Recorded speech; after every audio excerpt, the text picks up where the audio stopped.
Bienvenue encore un matin sur votre média d'information préférée, La Voix du Monde. Ce matin, nous sommes rejoints par Anna, Hector, Jesus et moi, Jimena, avec les informations les plus pertinentes de ces dernières semaines. Les premiers faits sont tragiques puisqu'il y a plusieurs morts. Nous avons une amitié fraternelle qui se termine en tragédie, puis un homme qui est mort en défendant son magasin, et aussi le meurtre d'un professeur. Enfin, nous avons eu un événement chanceux puisqu'un homme a trouvé un meilleur ami et a résolu ses problèmes financiers. Allons avec Anna pour qu'elle nous dise les premières de ces faits.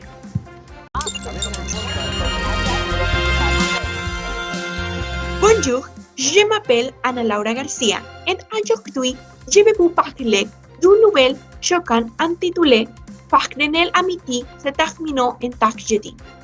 Le vendredi 17 juillet 2007, dans la ville Caracas, un adolescent a été poignardé par ses 2000 amis en forêt.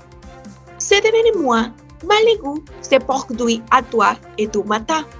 Les trois filles se fuient dans la nuit et dont elles planifient le mercredi de leurs amis car allaient avouer les personnes. Par le passé que la victime ne faisait plus partie du groupe.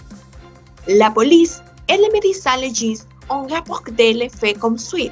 Les trois adolescents se sont fait à l'eau et se sont arrivés dans une forêt près de la maison de la victime, car il allait consommer de la drogue.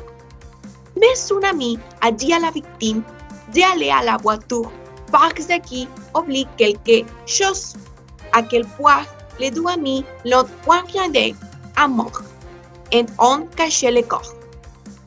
Quelques temps plus tard, les parents de la victime se sont jadis comme que la jeune fille avait disparu et lui ont signalé à la police. Parce que l'ami avait exprimé le désaccord sur la réaction, a fait qu'il soit nu à l'EF. La pression sociale a poussé l'un des amis à témoigner et avouer le crime. Et les deux adolescents ont été capturés et condamnés. Les parents de la victime avaient déclaré leur accord avec la et avec la peine pour ne se contrôler amis de la fille.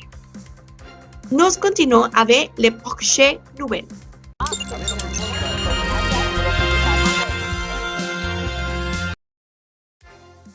Mort en defendant de son magasin.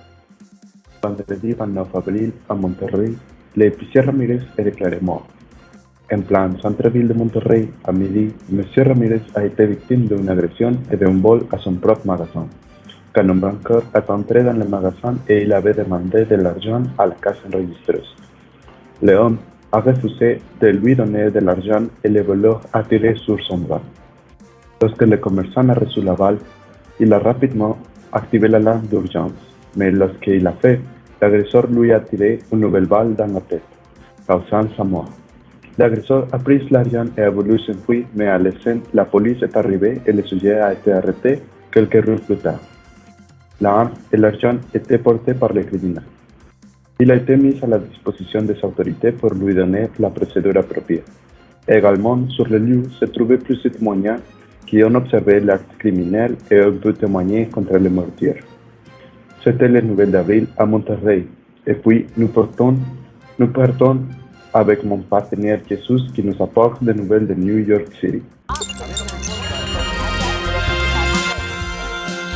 Merci pour l'introduction, Hector.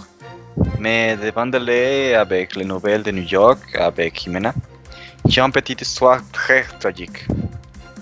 Le soir du vendredi 14 février, à Monterrey, mon professeur est allé au parc et il a été assassiné. Ce matin, le professeur Michael de l'école primaire Benito Juárez avait reçu une lettre mort comme c'est d'habitude pour ce jour. La lettre avait été écrite par une mère de famille qui s'était rendue amoureuse du professeur il a 15 ans. La lettre dit où et quand il peut trouver à sa petite amie. Il a assisté au lieu et l'heure indiqué dans la lettre, où il a dit à la mère qu'il se trouve marié et qu'il ne pouvait pas correspondre.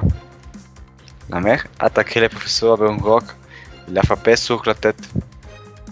Après, l'agresseur a abandonné le parc et Michael a été jeté dans le parc pendant 3 minutes, quand une police a brûlé son. La femme a retourné à la proximité de la scène pour voir si le professeur était bien et la police l'a attrapé. Les paramédics arrivent dans la scène un peu après, mais ils ne pouvaient rien faire pour le professeur qui a été déclaré mort. Et pour part de tout le personnel de la Voix du Monde, nos sincères condoléances pour la famille de Michael. Allez avec nous en partenaire Jimena pour la dernière nouvelle de la journée. Merci Jesus et recherche une meilleure amie et résout ses problèmes économiques. Samedi 16 avril, au milieu de l'après-midi en plein centre-ville, à New York, un chauffeur de taxi a trouvé un chien dans la rue avec une montre en or. Le chauffeur de taxi travaillait dans la rue de la ville. Il tournait dans la rue quand un chien a traversé devant lui. Il a freiné pour éviter qu'elle ouvre, mais quand il est sorti de la voiture, elle l'a vu. Il s'est rendu compte qu'il portait dans sa bouche une montre en or très chère. Plusieurs personnes qui marchaient sont venues aider et voir ce qui s'est passé. L'incident n'était pas grave, mais ils ont dit au conducteur de trouver le propriétaire du chien et la montre. Il a contacté la police pour le retrouver, mais ils ne l'ont pas trouvé et a décidé d'adopter le chien et de trouver les valeurs de la montre. Et, étonnamment, est de 65 200 €. Le chauffeur de taxi a décidé de la vendre et a pu partir en vacances avec le chien. Alors, ce sont les faits pertinents de la semaine. Merci de nous rejoindre un jour de plus et à la semaine prochaine.